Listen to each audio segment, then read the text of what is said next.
Destroying a center basically means you will have to force the D and E opponent's pawns from their file to the C or F file, but you cannot do so randomly. You will also have to decide if it's a good idea or not, and to prepare the board.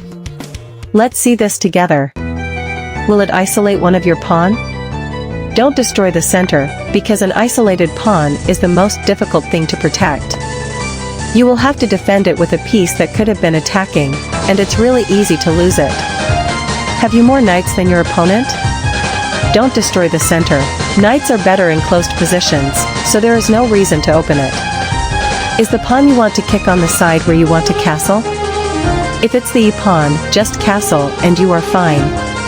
But if it's the D pawn, don't destroy the center. It will unnecessarily open the files where your king is, which is awful when you want him to be safe. Have you finished your development? If you didn't, please finish it. Destroying the center makes room for your pieces, especially for bishop. That's why you have to develop them. There also is an even more important reason to do so. You will have more active pieces to execute the next step of the plan, putting pressure on the center. But how do you put pressure on the center? The best squares to put pressure on are the ones where your opponent's pawns are, and the ones where they will land on. Knights and bishops are the best pieces to do so.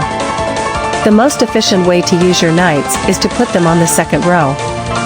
This way, they can put pressure on the squares where your opponent's pawns will land on, and they may recapture them.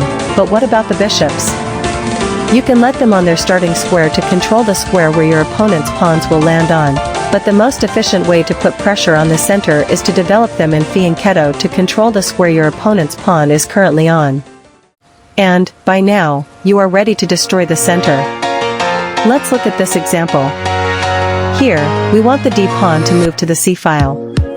The most common and efficient way to do so is to push the C pawn so as to attack it. Your opponent has two options. There is too much pressure on the D pawn to let it undefended, so he must either take our C pawn and we manage to destroy the center, or get defended by the C pawn. It's useful to trade the C pawn with the other one, because it makes the opponent's D pawn alone, which is really good for you. To sum it up, if you want to destroy a center, you should have less knights than your opponent. You have to make sure that it won't isolate one of your pawns. You shouldn't do so with your opponent's D pawn if you want to castle on the queen side. After that, put pressure on the center, and push either your C or F pawn, to force your opponent's D or E pawn, to move away from the center. Which opening are the best to prepare this? You should consider playing something like the Queen's Gambit, or the French defense, but the best opening are the ones where you develop a bishop on fianchetto on move 2, like the Polish opening. You are now ready to destroy any center you can, so have a great match.